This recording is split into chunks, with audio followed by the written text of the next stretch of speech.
Oh, it sounds so fun. Oh man, that's so fun. Yeah. Oh my god. We're gonna have a good time.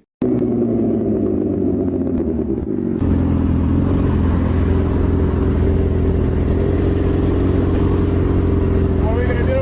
Hold it? What are we gonna do? You gonna stop or are you gonna run?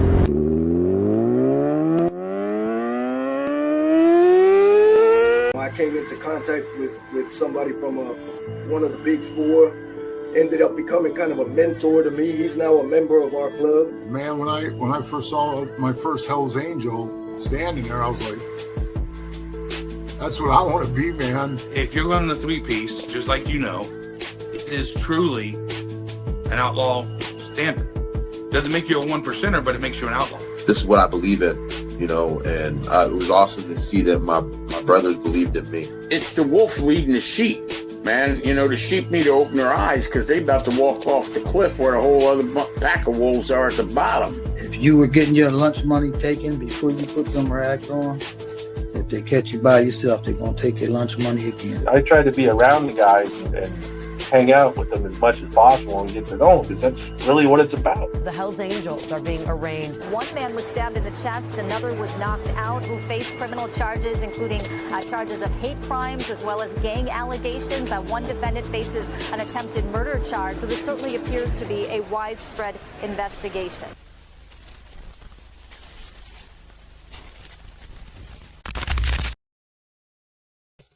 Welcome to this episode of Chatting with Stacks. I'm your host, Bill Stacks, and today we're going to talk about this wild police chase that the Hells Angels led the cops on and what led up to that.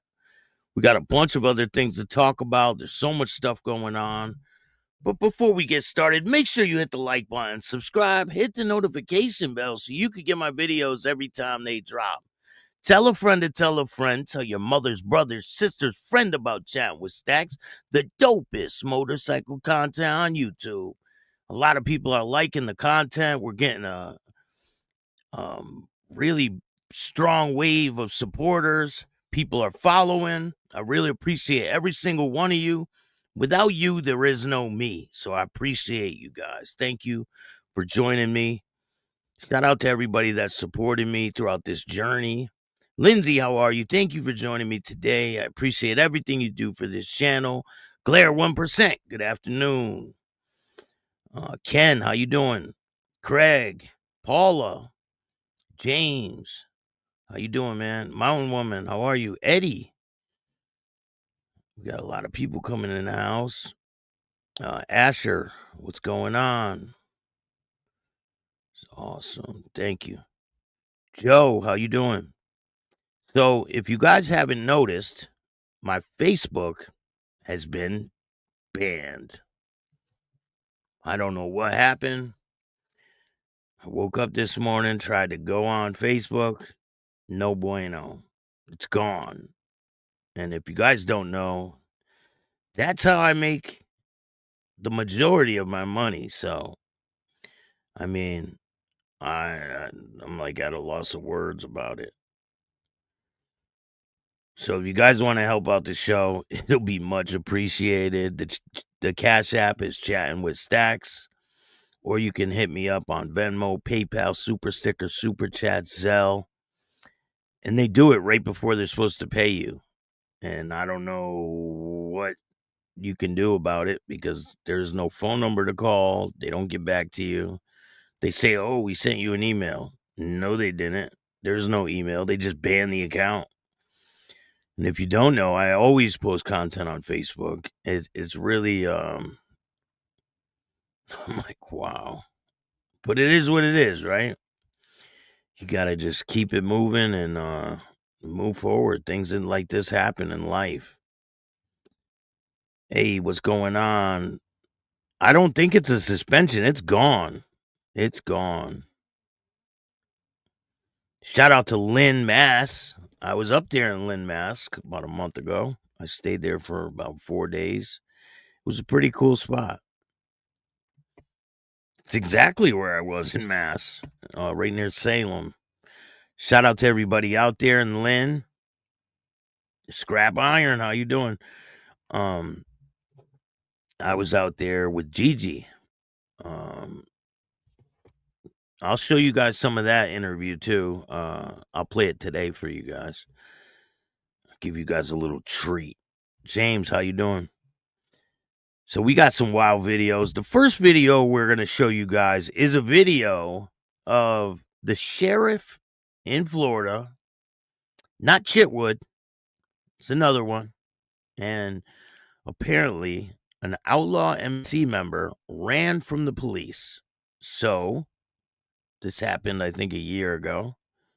So for Biketoberfest, he thought it would be wise to run the motorcycle over that was confiscated from the outlaw member in front of everybody with the police armored vehicle.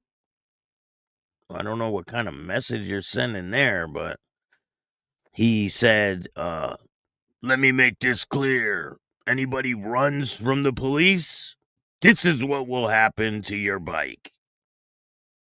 Okay. People are still going to run from the police. I guarantee you that. But we're going to take a look at that video. It's pretty crazy. Let's take a look.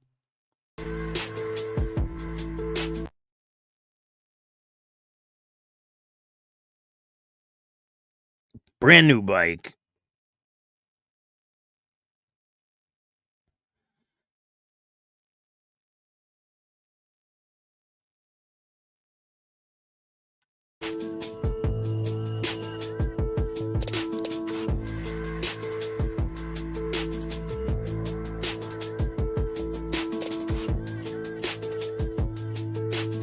And then move your lever forward, and we're going to start backing it up, right? So once we get cleared back here, that's what we're going to start doing. All right, we're going to run this thing over one more time. Running the tank over, we were like teeter-tottering.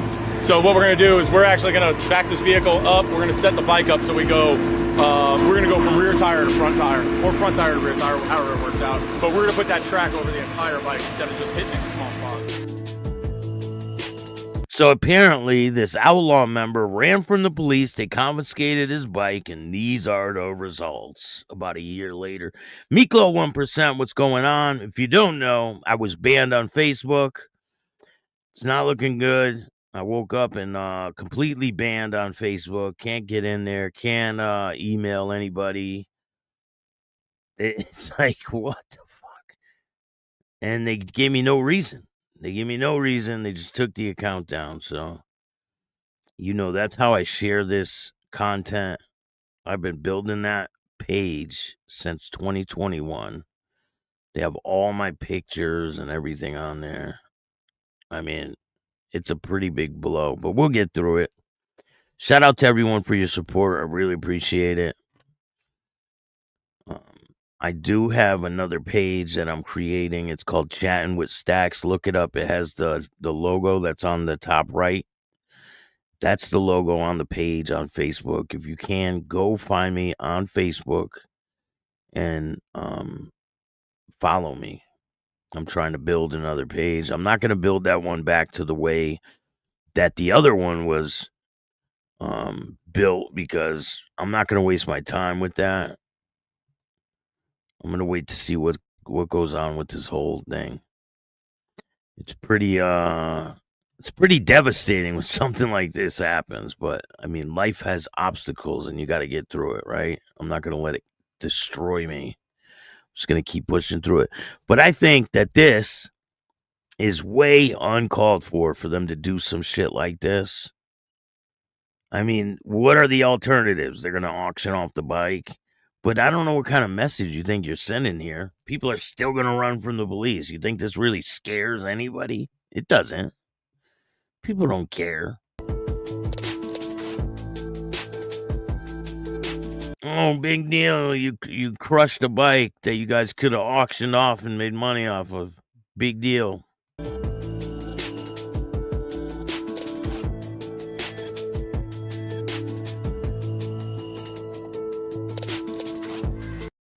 You can't auction it with a different frame and motor. So apparently this was confiscated. You got it, Stacks. Don't give up. No telling what the future holds. 100%.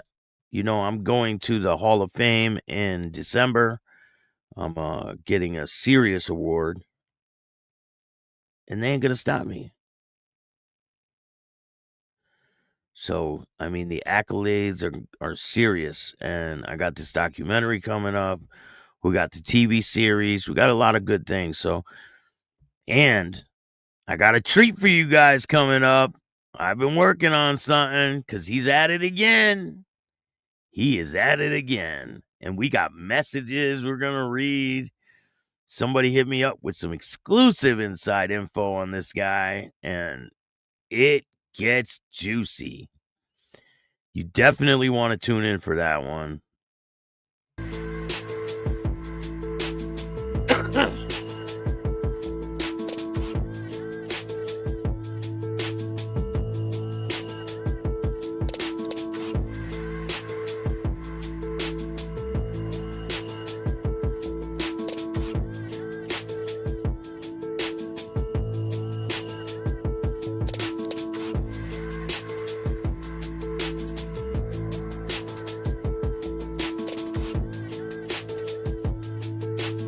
And then move your lever forward, and we're going to start backing it up, right? So once we get cleared back here, that's what we're going to start doing. All right, we're going to run this thing over one more time.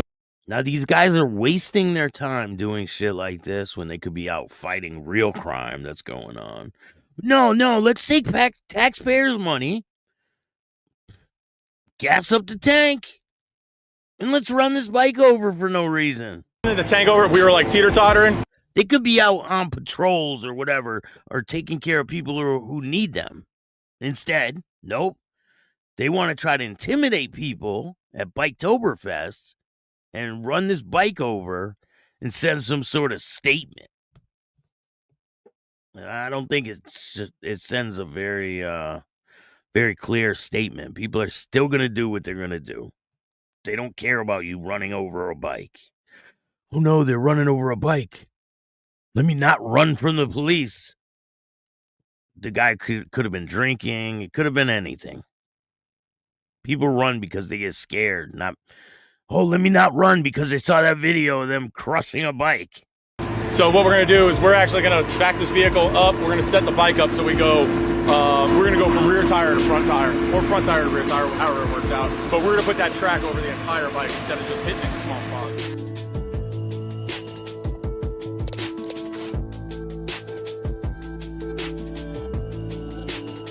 Oh no.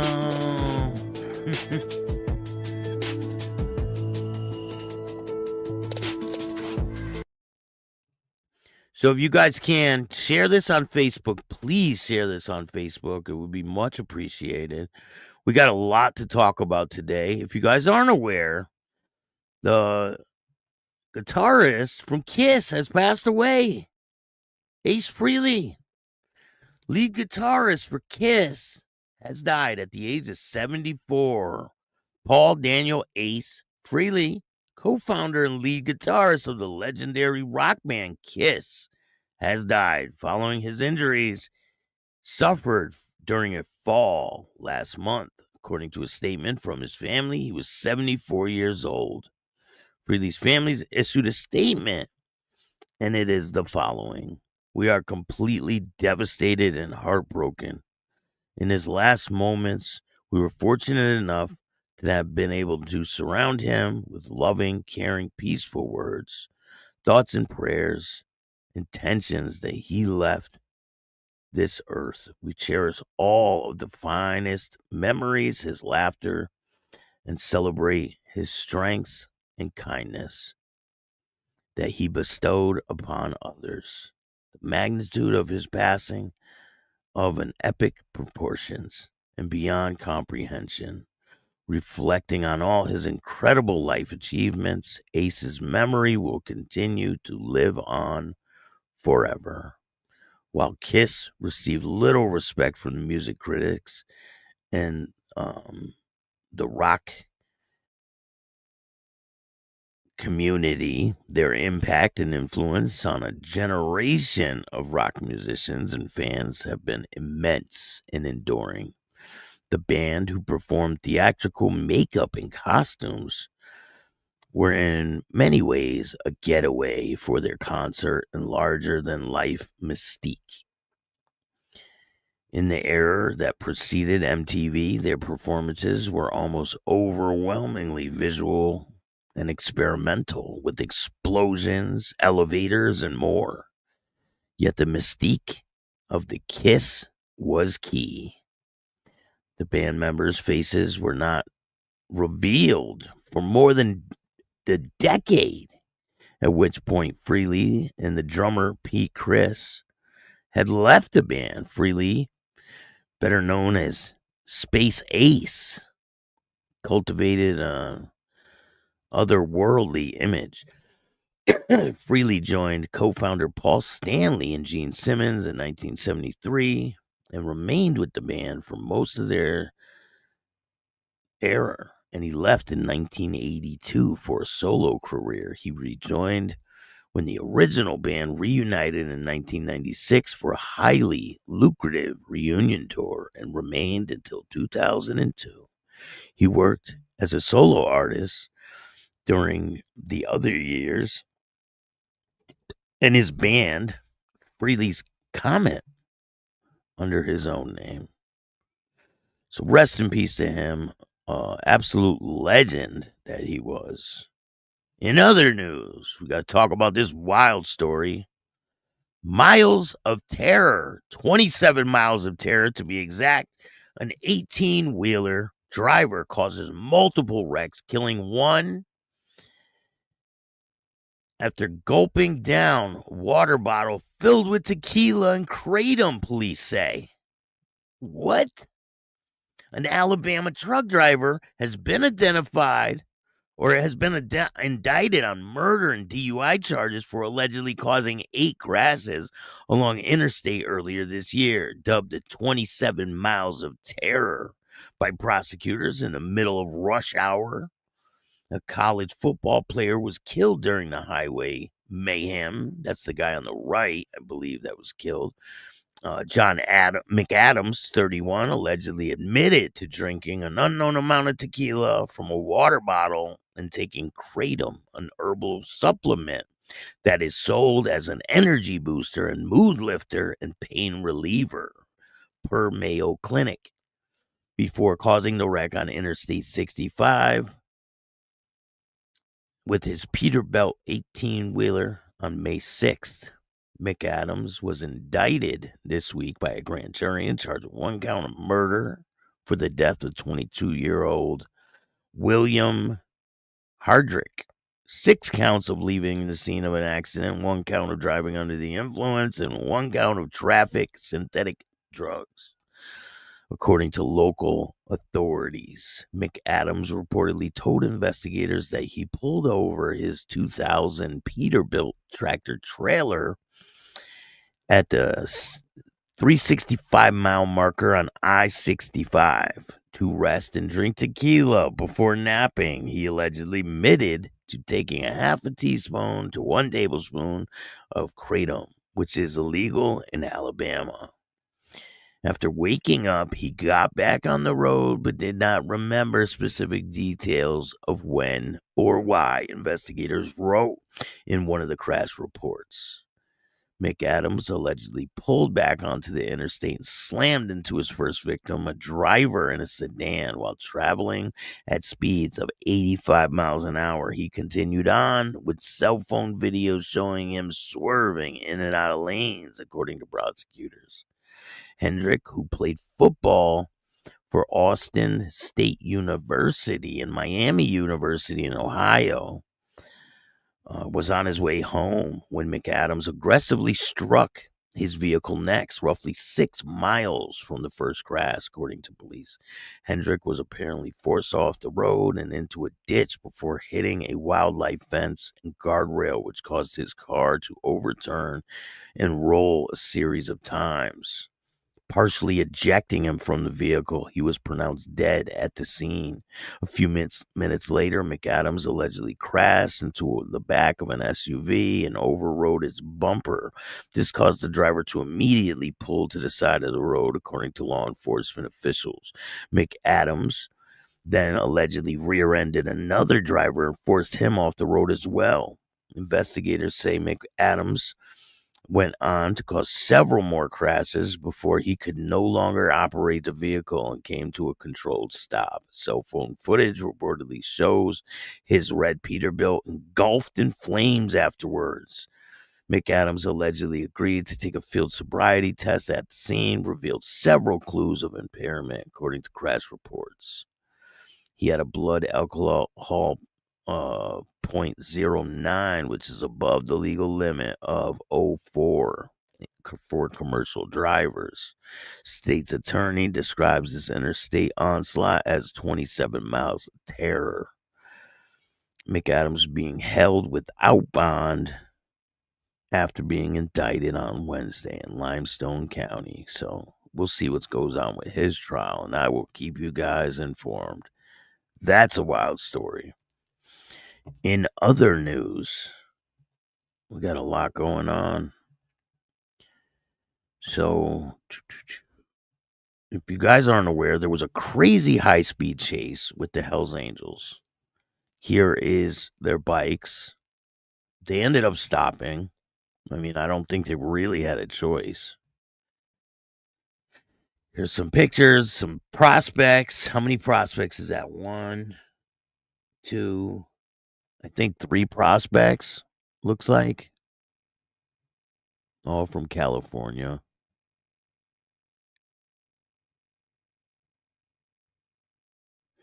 So apparently, one person was being pulled over, and they didn't like that. So let me read it to you guys. 14 Hells Angels and Hermanos, Unidos members arrested after high-speed chase in Kern County. Bakersfield, California. 14 motorcyclists associated with either the Hells Angels or the Hermanos, Unidos motorcycle gangs. You notice how they said motorcycle gangs? They pick their vocabulary very wisely, I've noticed. On different instances, they will call it a gang, and then they'll change it up and call it a club. But they are... I will be right back. Give me 1 second.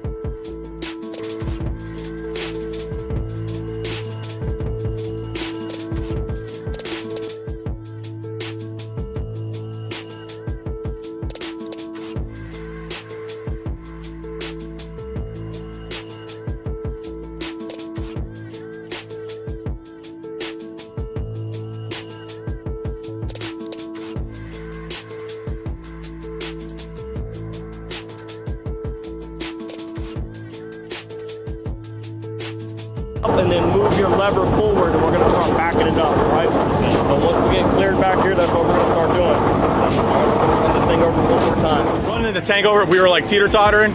So what we're going to do is we're actually going to back this vehicle up. We're going to set the bike up so we go, we're going to go from rear tire to front tire, or front tire to rear tire, however it works out. But we're going to put that track over the entire bike instead of just hitting it in small spots.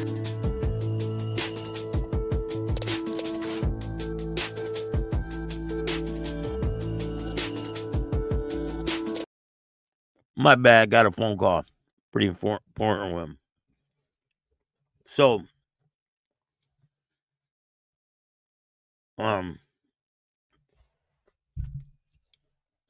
Kern County Sheriff's Office said October 10, 2025, at around 7:47 p.m., Kern County Sheriff's Office received a request from Highway Patrol to help them with a pursuit involving multiple motorcycles who were wearing possible gang attire.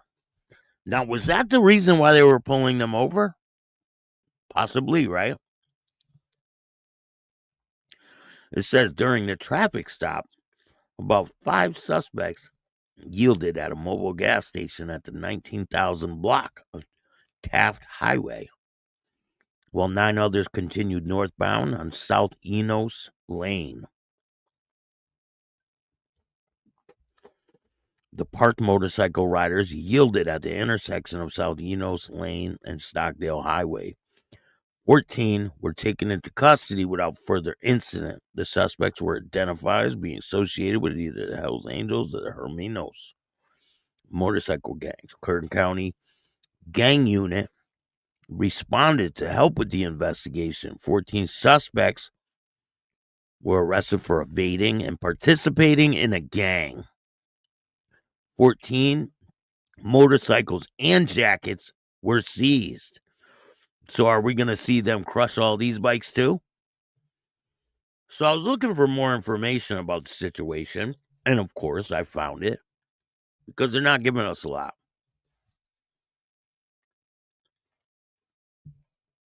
So on Friday,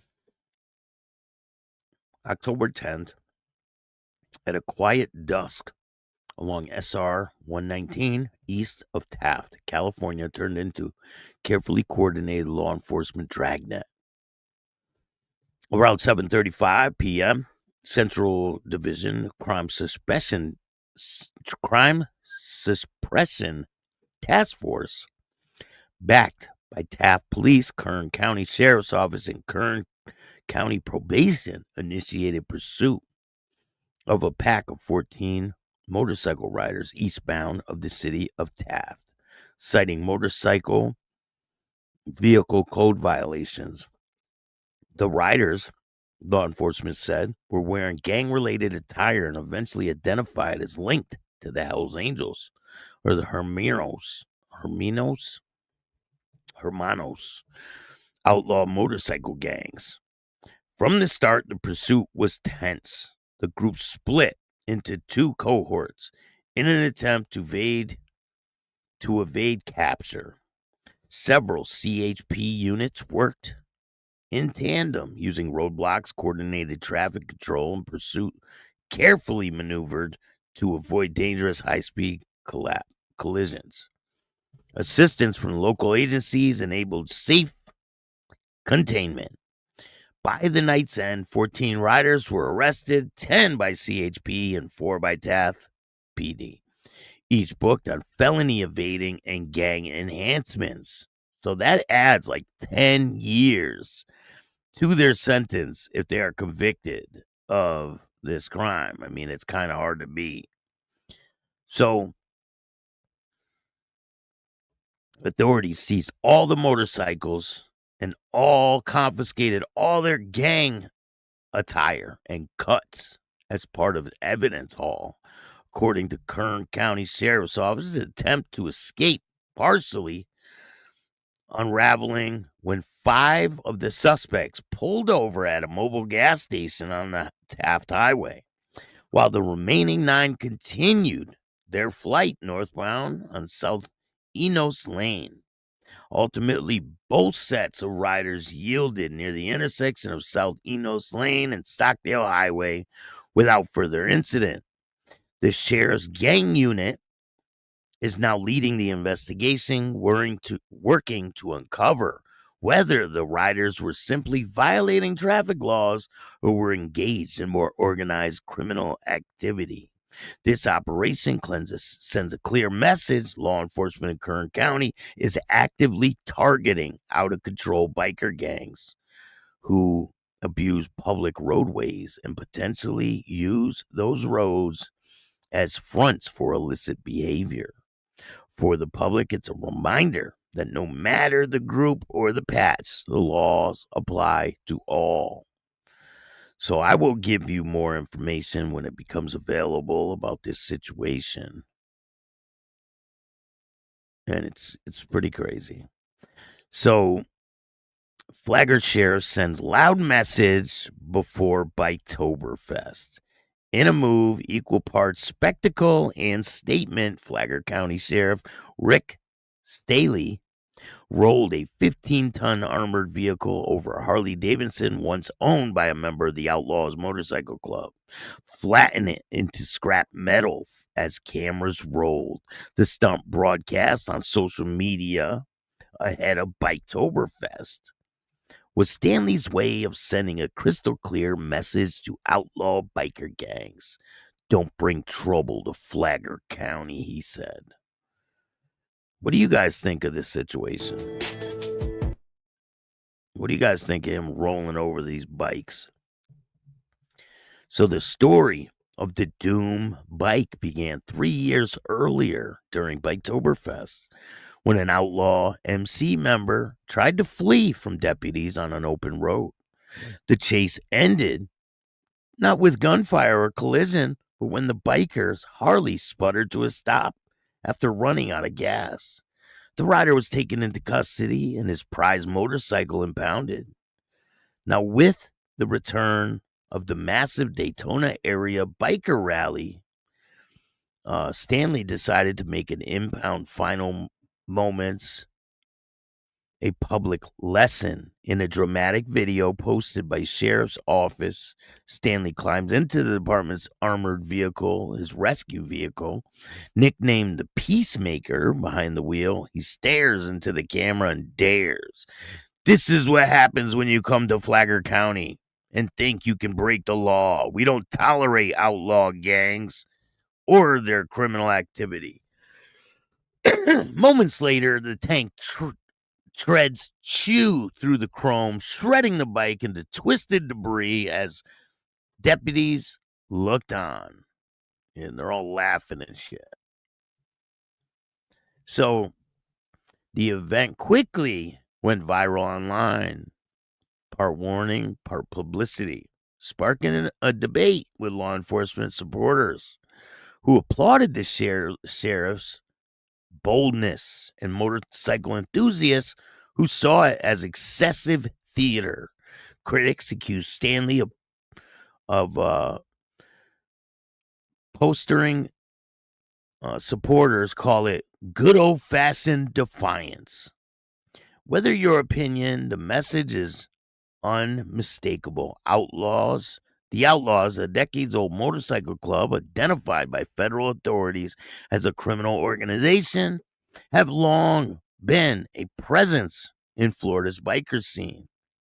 Their members have been linked to violent clashes with rival motorcycle clubs like the Pagans and the Hells Angels, particularly during events like Biketoberfest and Bike Week, when tens of thousands of riders descend on Volusia and Flagler counties. Sheriff Staley, known for his tough-on-crime image and flair for symbolic gestures, from the Green Roofs Inn, the jail slogan to mock funerals for drug dealers, defended the act as publicity safety demonstration. He emphasized the law-abiding bikers were always welcome, but the criminal gangs would get crushed literally and figuratively. Biketoberfest runs from October 16th, which was yesterday, to the 19th, and is expected to draw more than 100,000 visitors. Law enforcement agencies across Central Florida have already stepped up patrol surveillance of known gang members. So we'll see how things transpire over there with Biketoberfest and see if there's any incidents. I'll be reporting on it if there are. Let me go to the comments and see what's going on over here. William, how you doing? Thank you for joining me. What do you guys think of this situation with them crushing the bike? Joe Blunt, how you doing, man? Thank you for joining me today. It's crazy. So this has to do with the Mongols. An alleged bikie charged over Meadowbrook hotel assault. Talk about this situation.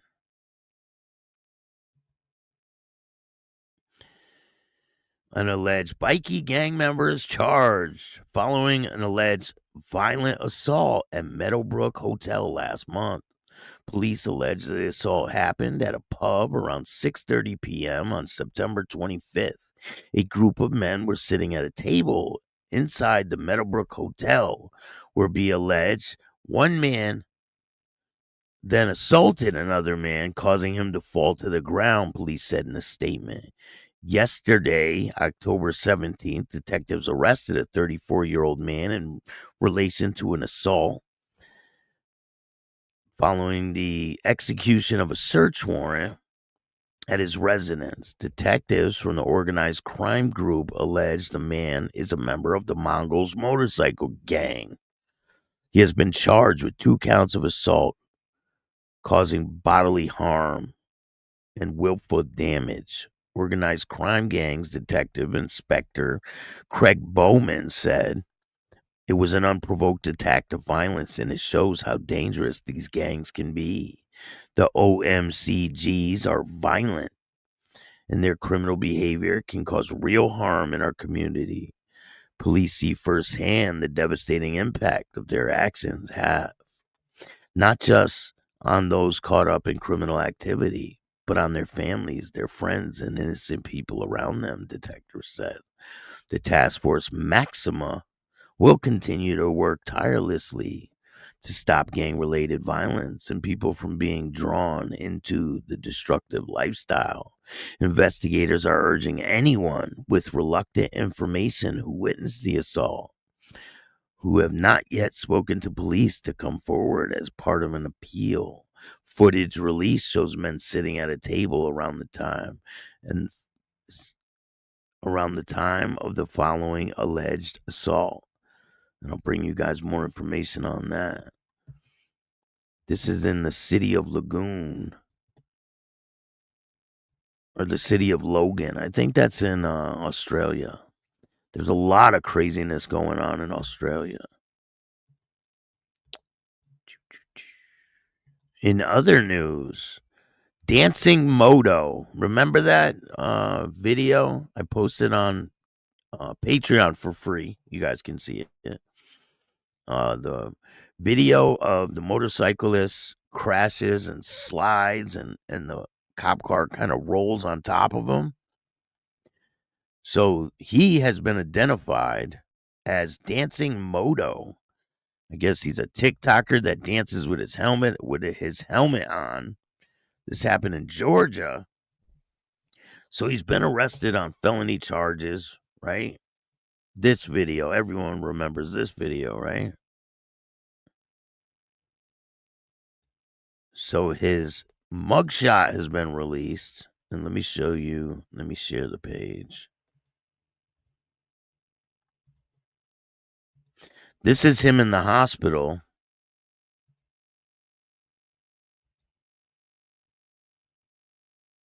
Dancing Moto needs your support.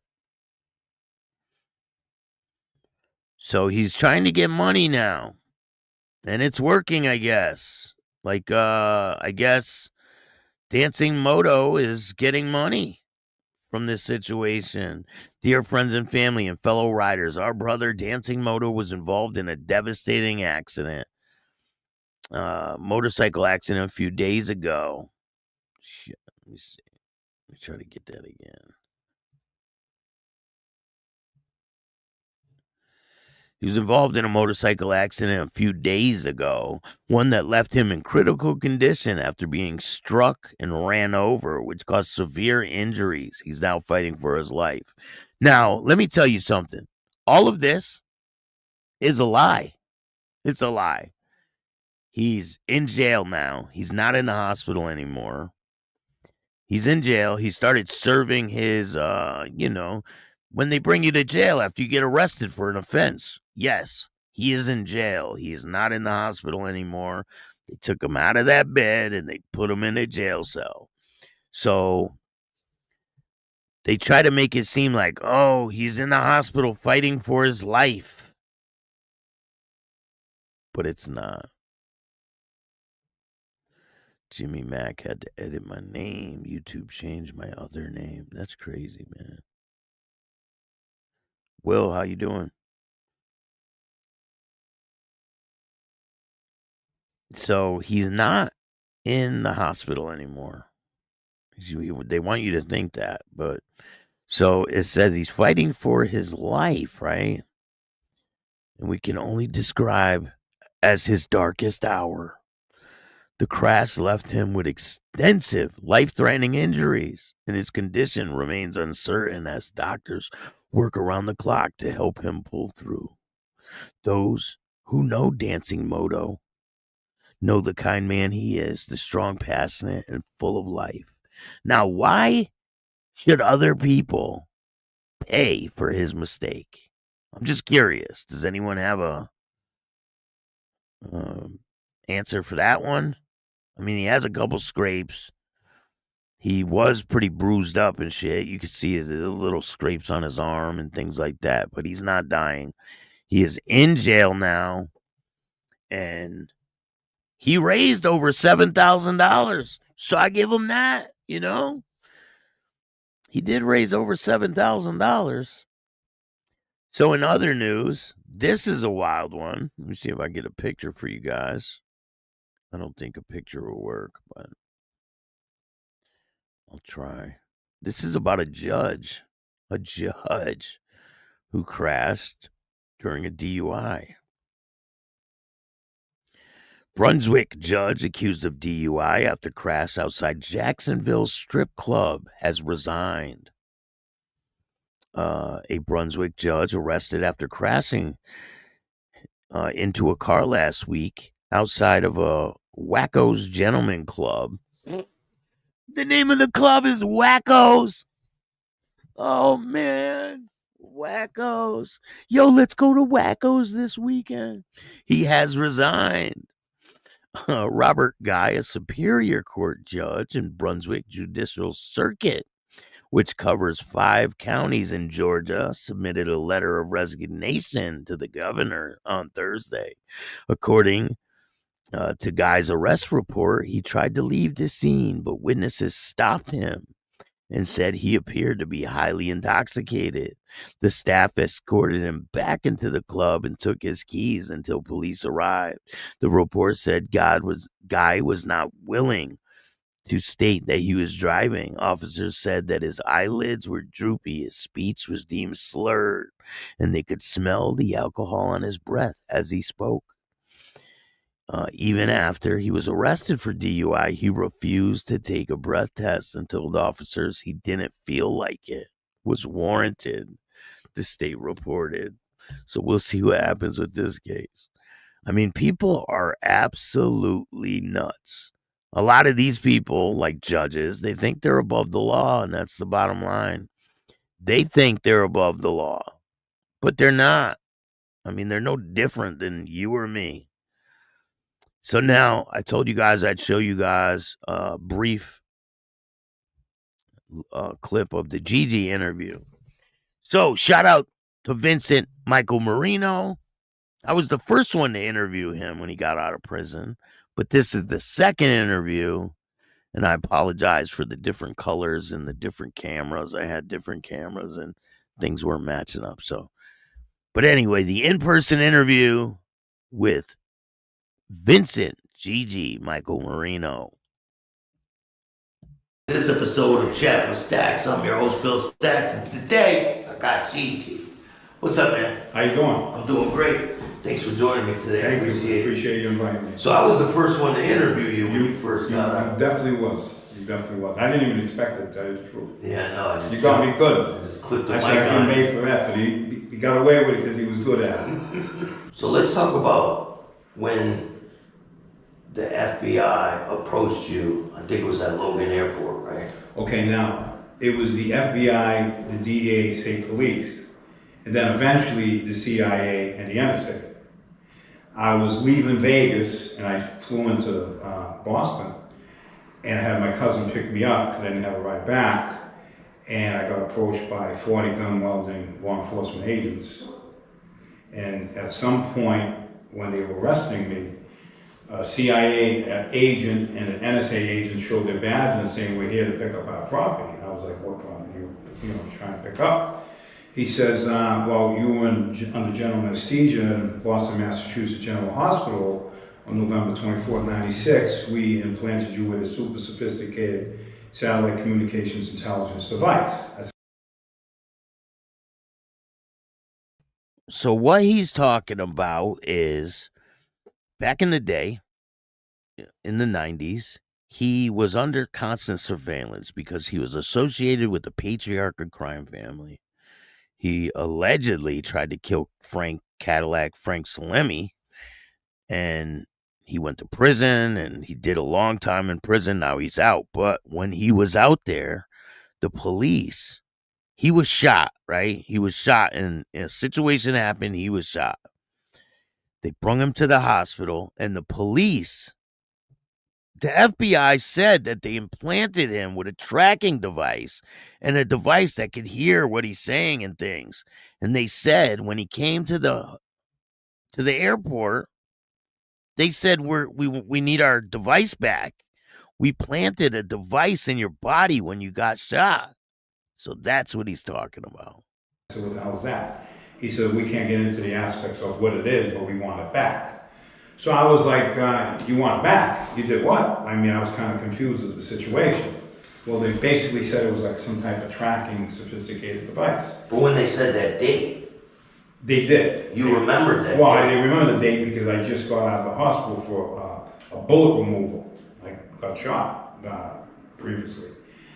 And so they said, then the FBI and the DEA interceded and said, listen, we'll get you bail if you give these guys their property back. I said, I ain't giving nobody nothing. And you can keep your bail. You know what I'm saying? And so that's basically how it sounded. So, did you believe that? Well, at first I wasn't sure what to believe because it was pretty much, it just came on me so fast. I didn't want to believe it, but they sound so sincere about it. And, you know, I did have scars where they said they implanted me. It was my abdominal area.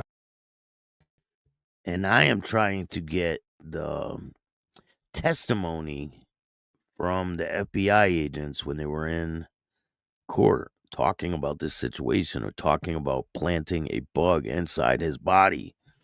And I am working on getting the FBI audio of when they admitted to this. And I think I'm about to get it. So when I get that information, I'll let you guys know. And I know it does sound like we're in a bathroom, but that's the best I could do with what I had. So it is what it is. And I did see some suspicious activity that day, the way they were acting. Because when I got shot, they were saying, listen, you know, you're all over the news and there's 70 law enforcement running around the hospital. So I kind of believe maybe some of it might have been true. You know what I mean? So basically, if the fish didn't open his mouth, they wouldn't have got caught. Had they not told me, I would have not known. And there were big Congress hearings or big hearings over this whole situation. Well, no, there was congressional hearings over the corruption in Boston when they were protecting Whitey Bulge and C.V. Fleming from South Boston. They were heads of the Irish mob, even though one was Italian, one was Irish. And they were also serial killers, but they're also FBI informants. So that's what the hearings were over. How the FBI protected their informants while they were still committing serial acts of murders. But they brought this situation up, didn't they? At some point, they did an internal investigation, which I have the documents, to independently corroborate. They did interview the supervisor, Anthony Roberto, of the DEA, and he admitted to everything I'm telling you now. Yeah. But then they stopped short of saying we did it, and they said, we're only joking. But yet, I have x-ray reports that independently corroborate the device is still there. And it exists. So do you think it's still? Oh no, I don't think it's there.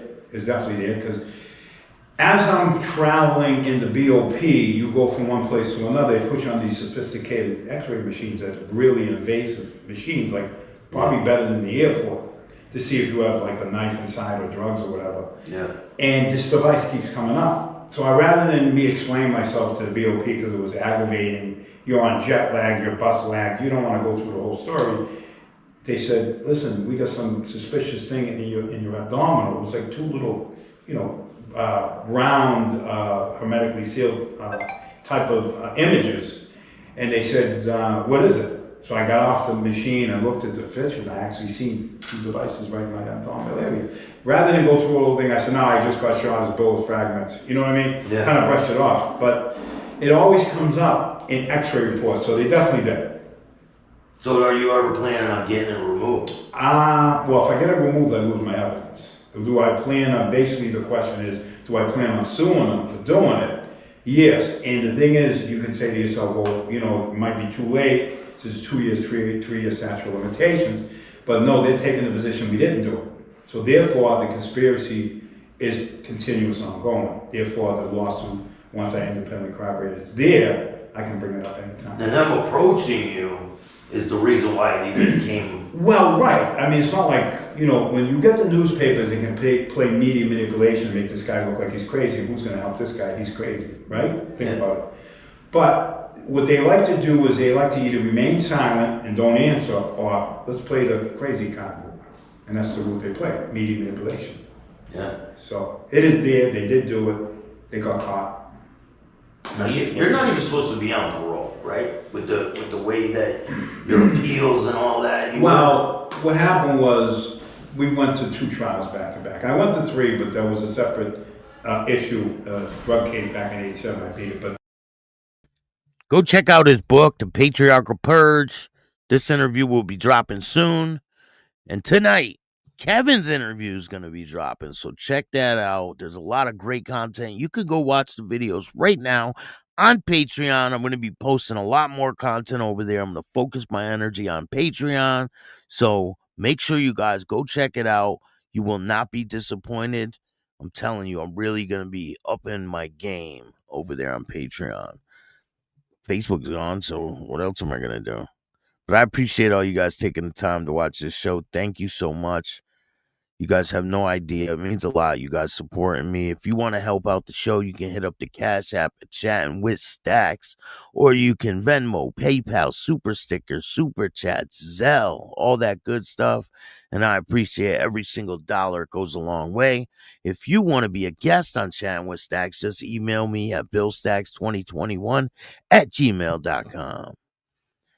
I hope you guys like this show. If you do, hit the like button, subscribe, hit the notification bell so you can get my videos every time they drop. If you don't like this show, too fucking bad. Start your own podcast.